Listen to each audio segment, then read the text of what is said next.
Hi everybody, long time no see. So I'm back with another review. Tony and I have been gone for a little while. I'm sorry about that. Hello to all my new subscribers, to all our new subscribers. It's very nice to meet you. Sorry if there's a lot of clipping and editing in this video. I just really don't know what to say. I'm just very grateful that I still have people commenting, liking, favoriting, still gaining subscribers. I love you guys. Thank you so much for watching, and Tony and I are just so happy that you enjoy our opinions.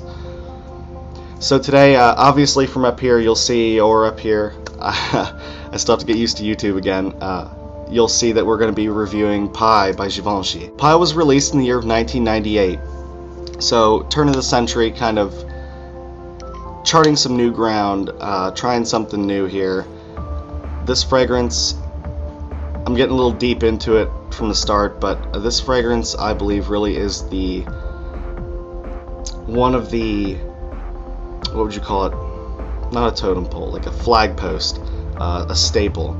If you're looking at the evolutionary DNA chart of where did sweet fragrances come from, this fragrance is on that chart, and its place is in the late 90s. This fragrance was created by Alberto Morillas, which is no big surprise. He is not a newcomer to the greatest hits section, shall we say. He's come out with a lot of great things. Not he himself, but he has helped create a lot of legendary in sales fragrances. So let's get it started off. Let's look at the bottle of Pai by Givenchy. You're probably going to ask me, you're going to say, Matt, now you haven't even tested this because you have a full bottle. Well, I had a 1.7 and it was about half used. I gave it to my cousin.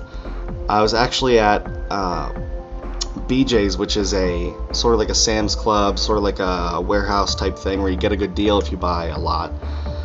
But they had these on clearance for $16.50 each for the 3.3. They had just recently got rid of their whole perfume section, so I would assume everything that was there had ended up on the clearance, the same sort of clearance that I had obtained. But here it is, Pai by Givenchy. Sorry about the glare. I'm still trying to figure out how I'm gonna set up my camera and everything, because I'm still getting a lot of blue here. We'll figure it out, but just bear with me for this one. And it's a really pretty bottle. It's like a triangle type thing. It has this little ornate thingamajiggy on it. Apparently the back, to my understanding, this texture is supposed to represent if the numerical concept of pi was put into a texture, this is what it would be. That's what my understanding of it is. I mean, it really has no other rhyme or reason to it, so I would have to assume that would be it. Your information is lasered in on the bottom. You can't even see that, I'm sorry. But yeah, your information is lasered in on the bottom, so let's give it a spray. If I could tell you how much I love this fragrance. For me, this is more or less for the man who he likes woody fragrances, but he doesn't like his fragrances to be overly masculine, herbal. For the lack of a better term, we could say old man smelling. This is very heavy on ambroxan and coumarin. For you chemists out there, you know what I'm talking about. But coumarin can be very. Coumarin and me have a very tough relationship because I like it in small doses, but if there's just too much of it, it gives you that hangover feeling. You get a dry mouth, a headache, you feel tired. Too much coumarin is a bad thing. One fragrance that has too much coumarin but actually works, just to give you an idea of what you're looking for when you're trying to sniff out some coumarin, unless you want to actually get the aroma chemical, is Fleur de Mal by Jean-Paul Gaultier. That fragrance is very heavy, very, very, very, very heavy on coumarin. This is heavy on coumarin, but it works, and we'll find out why. Like I said, it's also heavy on ambroxan. If you smell it, you'll know. I mean, ambroxan, it's a big synthetic. But Other than that, you get a lot of balmy notes. Like, to me, this smells like my version. If I had to create a summer scent, this is what my version would be, because it doesn't compromise on body or warmth or sort of like a sillage.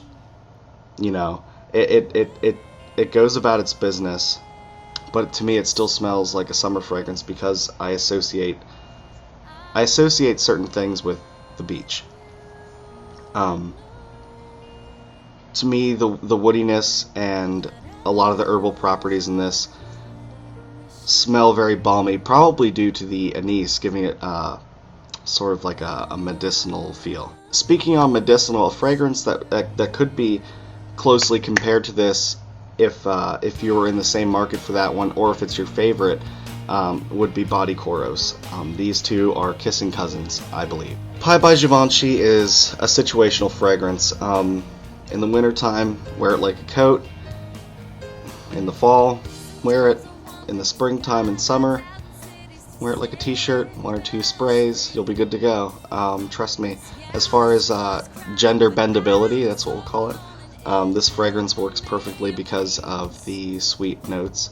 It also works perfectly on a man because of the woodsy, balmy notes. If I had to say either way, if it was masculine or feminine, I'd say it's on the feminine side. But as with all perfume, if you like it, wear it. I'm not going to get into prices and anything of that sort because with this fragrance, it's been out for so long, over 10 years, coming up on 15 very soon. If you can't find it at a discount, if you're buying this at a Macy's counter, then really you must not care about what you're paying for it, which isn't a bad thing, but definitely try to shop around, look online.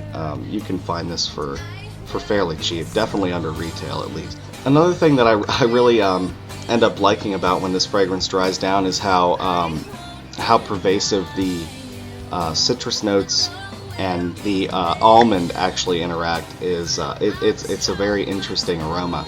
I would say think if apricot jelly dripped from the forest leaves. That's what Pie by Givenchy is. Make sure to like and subscribe, and feel free to join our fragrance group. I'll put the link down there. And smell swell.